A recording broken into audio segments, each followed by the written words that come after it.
Voltamos com a aula 13. E o tema da nossa aula 13 é o livro da vida, a palavra de Deus. Nós vamos falar sobre a Bíblia Sagrada. E antes de entrar no que está na apostila, eu trouxe aqui algumas curiosidades para vocês. O livro mais antigo da Bíblia não é o Gênesis. Eu descobri isso não faz muito tempo. Faz uns 10 anos. E eu fiquei, uau, como assim? Mas e por que ele tá lá na frente, no início, né? Como é que ele é o primeiro, né? Minha mentalidade era que era sequencial, né? Depois eu fui aprendendo que tinha a Bíblia cronológica, né? E eu descobri que o livro mais antigo é o livro de Jó. O livro de Jó, aquele que exercita a paciência, né? Nos ensina a esperar em Deus, a sermos fiéis. O Pentateuco do grego, os 5 rolos, é composto pelos 5 primeiros livros da Bíblia. Gênesis, Êxodo, Levíticos, Deuteronômio e Números. Entre os judeus, ele é chamado de Torá, uma palavra da língua hebraica com significado associado ao ensinamento, instrução ou literalmente a lei, uma referência à primeira seção do Tanakh. Os primeiros 5 livros da Bíblia hebraica cuja autoria é atribuída a Moisés. Tem outras curiosidades entre os judeus, que os meninos, se eu não me engano, com 13 anos, eles têm que falar os 5 livros da Bíblia numa cerimônia que eles têm lá, que eu não me lembro o nome agora. Outras curiosidades, aqui separados os livros que são os históricos, né? Os livros poéticos e de sabedoria, os livros de profecia e as cartas do Novo Testamento.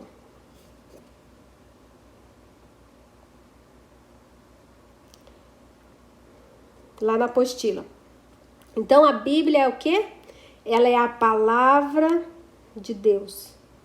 Aquela que nos fortalece, aquela que nos ensina, aquela que nos enche de esperança, aquela que traz resposta para nossas aflições, aquela que nos faz crescer como novas criaturas, né, como servos e filhos de Deus.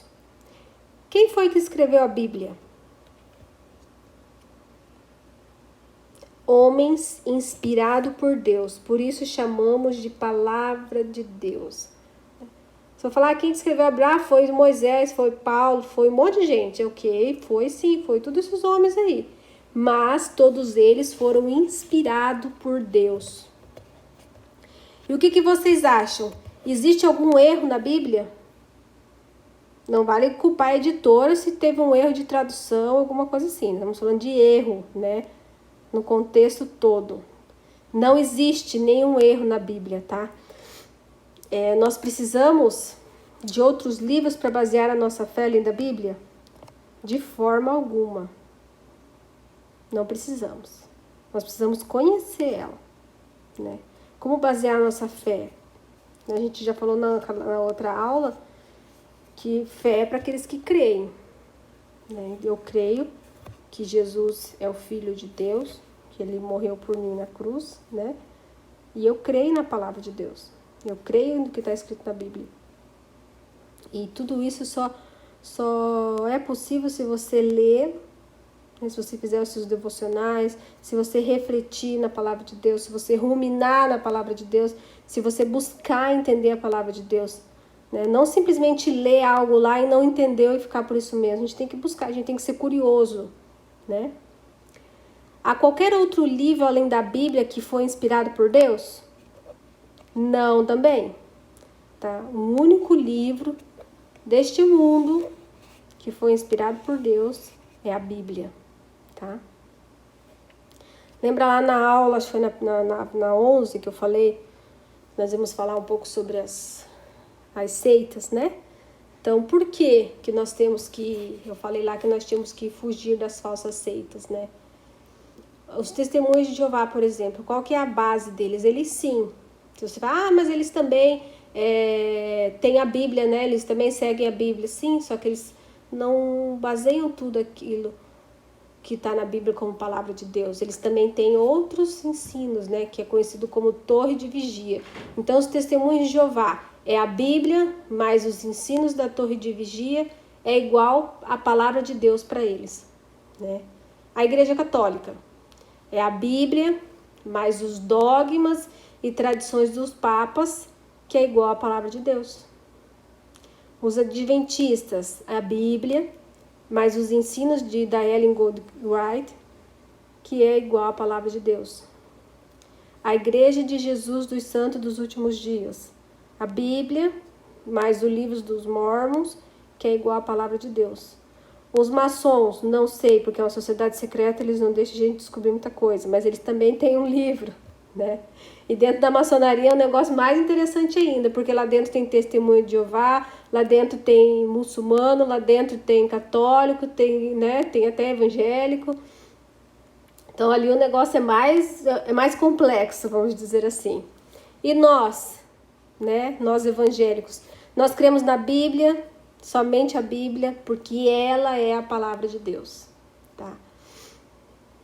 Então, depois que vocês quiserem olhar com mais calma aqui, a primeira vez que eu vi esse quadrinho, né, separando cada um, me ajudou a começar a entender a Bíblia, né? E me despertou curiosidades a entender melhor por que era separado. Depois eu fui pesquisar sobre a Bíblia cronológica. Ainda não li a Bíblia cronológica, né, do início ao fim, mas são coisas que a gente precisa saber, né? Quais são os livros que tem na Bíblia, na nossa Bíblia, que não tem, por exemplo, na Bíblia católica? Por que não tem lá? Então são coisas que a gente precisa despertar em nós curiosidades para aprender, né? A primeira pergunta que eu fiz quando eu me converti foi: por que não tem tudo? Por que a igreja evangélica não aceita esses outros livros da Bíblia, né? E daí me explicaram, né, que aqueles livros da Bíblia católica, eles foram escritos numa época onde, dentro da cronologia, né, numa época onde Deus se calou, né, e que ninguém escutava a voz de Deus, né, ninguém tinha contato com ele, vamos dizer assim, né, e daí para mim a pessoa não precisou nem continuar explicando, porque se eu entendo que a Bíblia foi escrita por homens inspiradas por Deus, né, se Deus estava quieto, se Deus estava calado, como que esses livros foram escritos? Obviamente que foram homens que escreveram através dos seus próprios conceitos, daquilo que eles acreditavam, daquilo que eles estavam vivendo, mas que de forma alguma poderia ter sido inspirado por Deus, tá? Esse é um tema bem curtinho, né? E por isso eu vou continuar, vou passar para a lição 14, tá bom? Até a próxima